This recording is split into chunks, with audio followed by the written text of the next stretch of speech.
Good morning बच्चों, YouTube channel में आपका स्वागत है।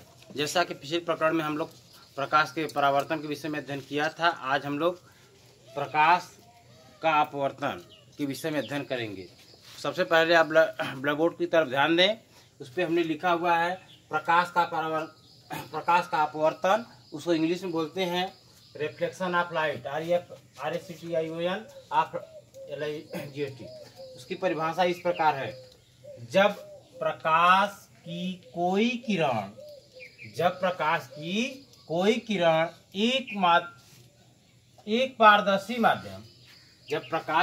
किरण एक पारदर्शी माध्यम से दूसरे पारदर्शी माध्यम में जाती है तो वह अपने मार्ग में विचलित हो जाती है। इसे प्रकाश का अपवर्तन कहते हैं। जैसा कि हमने बताया कि जब प्रकाश की किरण एक माध्यम से दूसरे माध्यम में जाती है तो वह अपने मार्ग में विचलित हो जाती है, जिसे प्रकाश का अपवर्तन कहते हैं। जैसा कि चित्र में दिखाया भी गया है, इस चित्र की तरफ आप ध्यान दें। यहाँ लकीर खींचा गया है, उसके ऊपर जो है वायु है वह विरल माध्यम होगा और उसके नीचे कांच या जल होगा जो कि सघन होगा। सबसे पहले इस पे फिगर पे आप ध्यान दें और फिगर के साथ साथ यहाँ पे हम लिखे हुए उस पर भी ध्यान दें। तो इसमें हमने बताया कि जैसा कि चित्र 1 में दिखाया गया है, OA को आपतित किरण कहते हैं। इस फिगर में देखिए OA, इसे कहेंगे आपतित किरण। दूसरे माध्यम में जाने पर ये जब किरण OA आपतित किरण है, यह दूसरे माध्यम में जाने पर यह AB होकर के जाती है, AB किरण जाती है, जिसे कि अपवर्तित किरण कहते हैं। OA को आपतित किरण और AB को अपवर्तित किरण कहते हैं। बिंदु A को आपतन बिंदु कहते हैं। फिर N1 को अभिलंब कहते हैं। फिर आपतित किरण व अभिलंब के बीच के कोण को आपतन कोण कहते हैं। आपतित किरण और अभिलंब के बीच के कोण को आपतन कोण कहते हैं।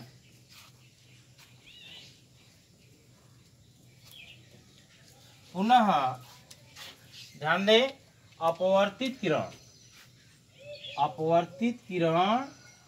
और अभिलंब के बीच के कोण को अपवर्तन कोण कहते हैं।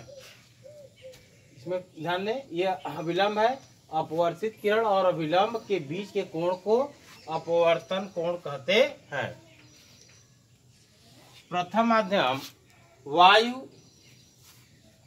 जो कि विरल है और दूसरा माध्यम कांच या जल, यह सघन है।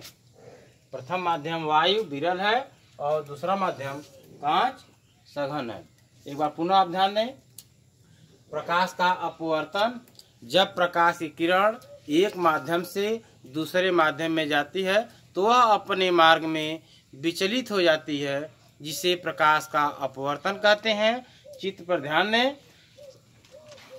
चित्र में 2 माध्यम लकीर खींचा गया है। इसमें 2 माध्यम है, एक माध्यम वायु है, दूसरा माध्यम कांच है। इसमें सबसे पहले जो किरण आती है OA को आपतित किरण कहते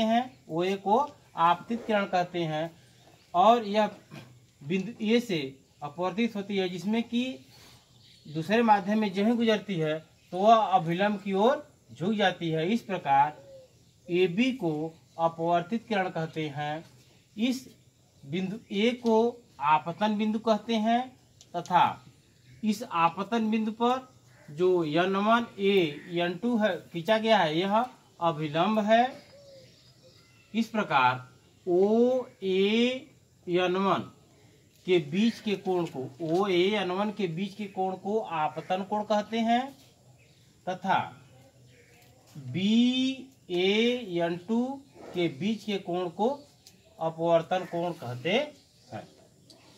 इस प्रकार आपने फिगर से स्पष्ट किया कि आपतन कोण क्या है, अपवर्तन कोण क्या है, आपतित किरण क्या है, अपवर्तित किरण क्या है। तो हम लोग अगले चरण में चलते हैं, वह होगा प्रकाश के अपवर्तन के नियम। तो प्रकाश के अपवर्तन के कुल 2 नियम है। सबसे पहले नियम पर ध्यान देंगे तो आपतित किरण, अपवर्तित किरण तथा आपतन बिंदु पर अभिलंब तीनों एक ही तल में होते हैं। आपतित किरण अपवर्तन के प्रथम नियम की तरफ ध्यान दें तो आपतित किरण, अपवर्तित किरण तथा अभिलंब तीनों एक ही तल में होते हैं। इसमें ध्यान दें, आपतित किरण ए है और अपवर्तित किरण ए है और अभिलंब ए है, ये तीनों का क्या है, एक ही तल में है। फिर दूसरे नियम की तरफ चलते हैं। अपवर्तन का दूसरा नियम, आपतन कोण की ज्या, आपतन कोण की ज्या उसको साइन आई कहते हैं तथा अपवर्तन कोण की ज्या का अनुपात एक नियतांक होता है। आपतन कोण की ज्या और अपवर्तन कोण की ज्या का अनुपात एक नियतांक होता है।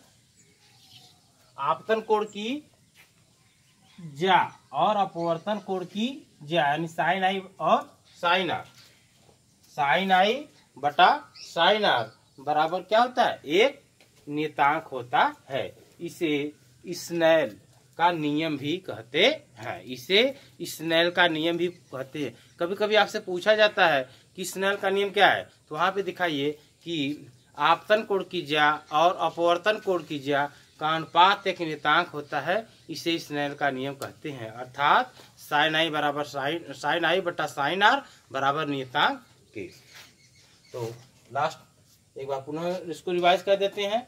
अपवर्तन के नियम को, अपवर्तन के कुल 2 नियम है, आपतित किरण, अपवर्तित किरण तथा आपतन बिंदु पर अभिलंब तीनों एक ही तल में होते हैं। दूसरा, आपतन कोण की ज्या और अपवर्तन कोण की ज्या का अनुपात एक नियतांक होता है। यदि आपतन कोण आई हो और अपवर्तन कोण आर हो, इस प्रकार इसका जो नियतांक होगा, अनुपात होगा, वह साइन आई बटा साइन आर बराबर एक नियतांक होगा और इससे ही साइन आई बटा साइन आर बराबर नियतांक, इससे ही स्नेल का नियम भी कहते हैं।